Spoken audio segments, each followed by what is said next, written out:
Meu nome é Larissa e eu vou falar um pouquinho sobre a asma.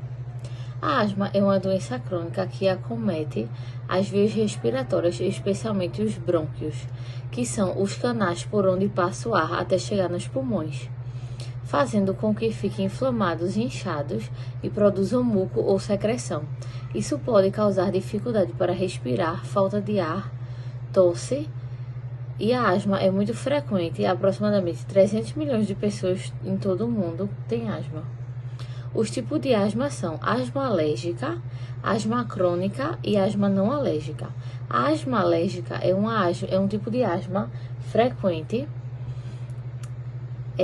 que é desencadeado ou piora por fatores alérgicos, como poeira, ácaros, pelos de animais, cheiros fortes e mofo especialmente. A asma crônica, significa que é uma doença de longa duração e tem seus momentos de piora, que são chamados tipo crise de asma. E a asma não alérgica, mais frequente em adultos e ocorre em resposta a fatores externos, como exercício físico, estresse, ansiedade, ar seco ou ar frio.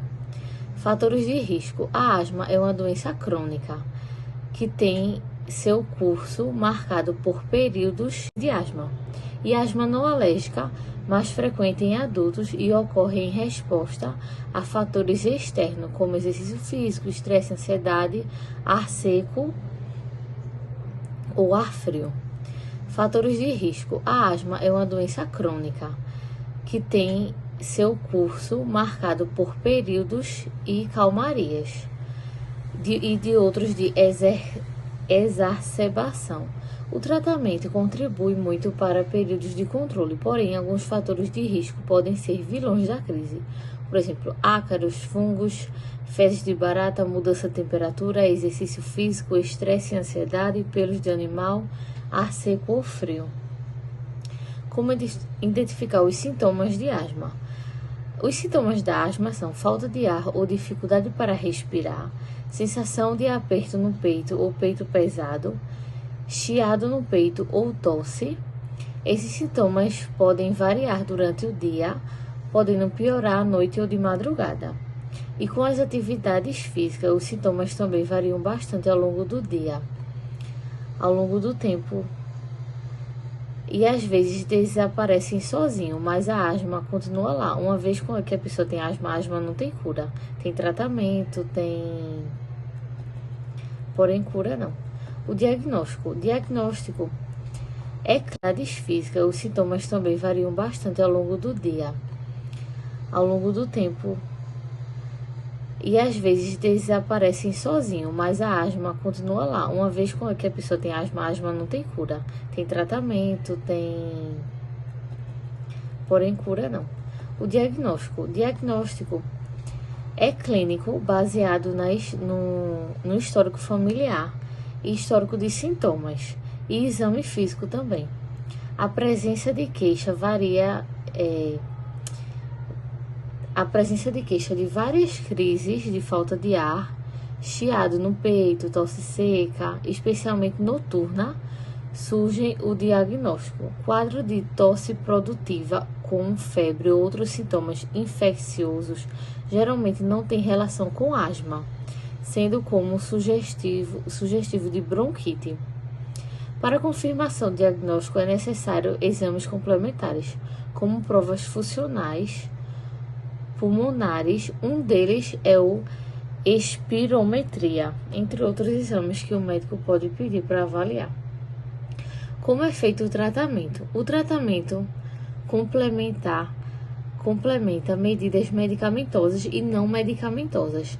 A identificação de fatores de risco pode auxiliar na prevenção de crise. O cuidado no histórico familiar e histórico de sintomas, e exame físico também. A presença de queixa varia. A presença de queixa de várias crises de falta de ar, chiado no peito, tosse seca, especialmente noturna, surge o diagnóstico. Quadro de tosse produtiva com febre ou outros sintomas infecciosos geralmente não tem relação com asma, sendo como sugestivo de bronquite. Para confirmação do diagnóstico é necessário exames complementares, como provas funcionais pulmonares, um deles é o espirometria, entre outros exames que o médico pode pedir para avaliar. Como é feito o tratamento? O tratamento complementa medidas medicamentosas e não medicamentosas. A identificação de fatores de risco pode auxiliar na prevenção de crise. O cuidado com o ambiente é muito importante, reduzindo objetos acumulantes de poeira, ácaros e evitando a fumaça do cigarro e mantendo o ambiente sempre arejado e limpo. No tratamento, existem os medicamentos de uso contínuo para reduzir o processo inflamatório crônico do tipo de asma. Obrigada.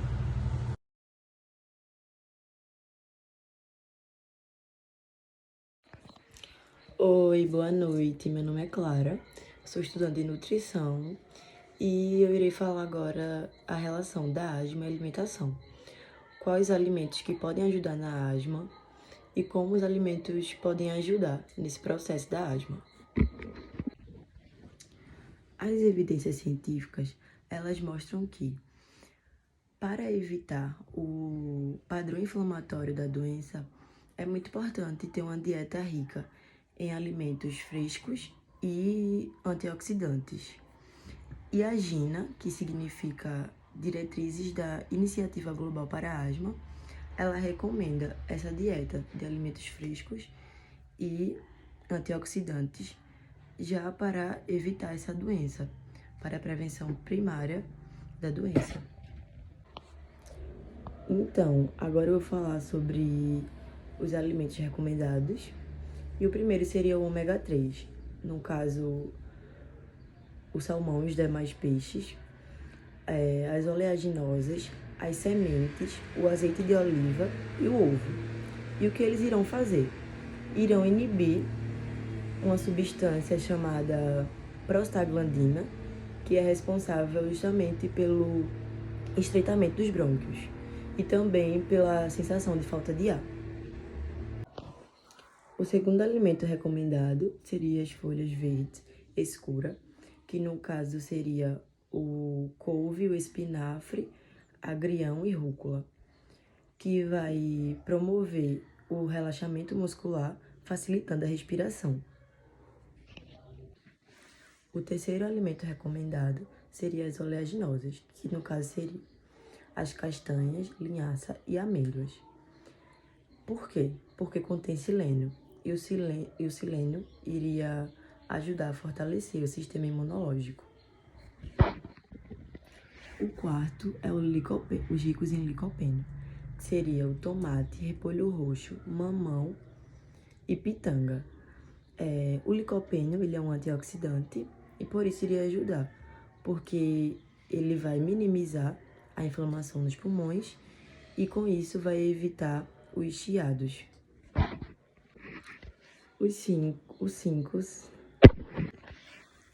O quinto seria ricos em vitamina C, que no caso seria laranja, kiwi e acerola, os exemplos. E a vitamina C, ela controla a liberação da histamina, que é o que causa o processo inflamatório da asma. O sexto seria ricos em vitamina A, que seria ovos, talos de verdura, legumes das cores vermelho e amarelo, e eles são considerados anti-inflamatórios. E eles evitam que o processo inflamatório ele piore, né? E também ele ajuda no sistema imunológico. O sétimo seria, no caso, ricos em vitamina D. Os alimentos seriam a gema de ovo, o fígado, o salmão e os cogumelos. E eles são antioxidantes, eles ajudam a evitar o chiado no peito e a falta de ar.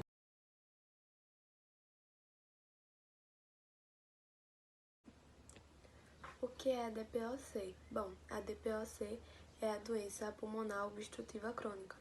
Ela obstrui das vias aéreas, tornando a respiração difícil.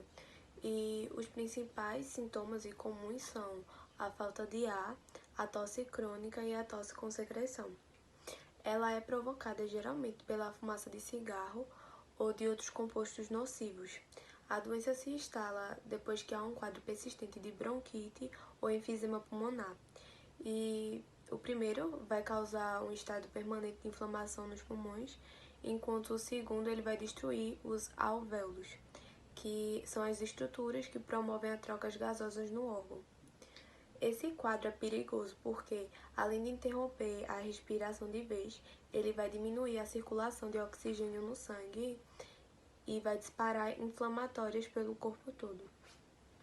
A população de risco vão ser idosos, fumantes e ex-fumantes e pessoas expostas a poeira e fumaça. Essa doença não tem cura, mas ela pode ser controlada. O tratamento prescrito pelo médico geralmente prevê o uso de um dispositivo inalatório.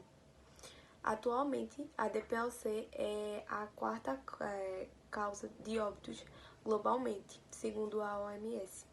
E mais de 90% dos casos acontecem em países de renda média e baixa.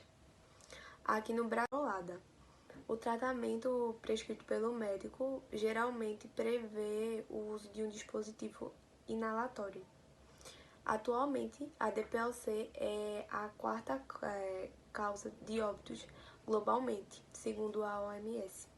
E mais de 90% dos casos acontecem em países de renda média e baixa. Aqui no Brasil, um dos desafios é aumentar a conscientização sobre a importância da reabilitação e oferecer programas de recuperação bem consolidados para o paciente.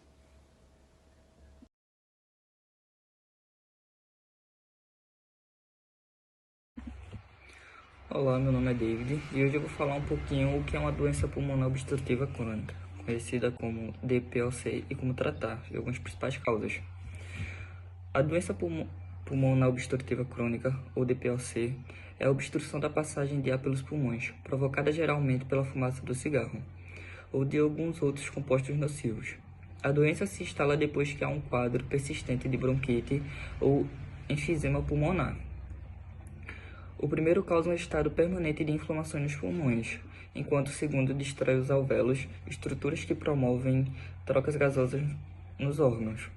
O quadro é perigoso porque, além de potencializar para interromper a respiração de vez, diminui a circulação de oxigênio no sangue e dispara substâncias inflamatórias pelo corpo. O risco de infarto e AVC dobra. Os portadores podem ainda sofrer com fraqueza muscular, raciocínio prejudicado e até ficarem mais sujeitos à depressão. Apesar de ser frequentemente associado ao cigarro, cerca de terços dos acontecimentos pelo DPOC nunca fumou. E alguns fatores de risco é o tabagismo, histórico familiar, inalação constante de gases, como fumaça de lenha ou até produtos tóxicos. Bom, sobre a prevenção, nós recomendamos ficar bem longe do cigarro, é a maneira mais eficaz de prevenir o problema. Fazer check-ups regularmente ajuda porque os sintomas podem ser confundidos com meras consequências das tragadas ou do envelhecimento. Com isso, o distúrbio avança sem levantar suspeita e o tratamento fica mais difícil. Novos indícios sugerem que uma alimentação equilibrada também influencia no DPOC, enquanto o consumo de carnes processadas em excesso pode prejudicar os pulmões. Um menu cheio de frutas, legumes, verduras e grãos colabora na manutenção dos órgãos. E alguns diagnósticos que podem ser passados através de exames chamados de espirometria, mede a força do sopro da pessoa e atesta o DPOC. Se o fluxo de ar for fraco, para confirmar o diagnóstico, o médico avalia as queixas relacionadas à respiração e ao cansaço e solicita outros testes. É o caso da radiografia do tórax e do oxômetro, que mede o teor de oxigênio no sangue. Bom, alguns tratamentos, a doença não tem cura, mas uma série de medidas a mantém sob controle e à medida do possível. devolve um pouco da função pulmonar. Os medicamentos broncodilatadores, que melhoram a respiração, são os mais usados, mas anti-inflamatórios também podem acabar sendo prescritos em alguns casos. Quando a concentração de oxigênio no sangue está muito baixa, o indivíduo precisa fazer terapia para suplementar o fôlego. Fora isso, deve estar sempre atento às chamadas exacerbações agudas, picos de piora da doença que podem levar à insuficiência respiratória se não tratadas imediatamente. Infecções respiratórias disparam as crises e agravam o quadro. Por isso, o médico geralmente recomenda a vacinação contra a gripe todos os anos. As atividades físicas também são importantes no tratamento, uma vez que o problema em fibras musculares são comuns em que tem a doença. Além de fortalecer a musculatura, o exercício ainda combate a inflamação nos pulmões típicas do quadro.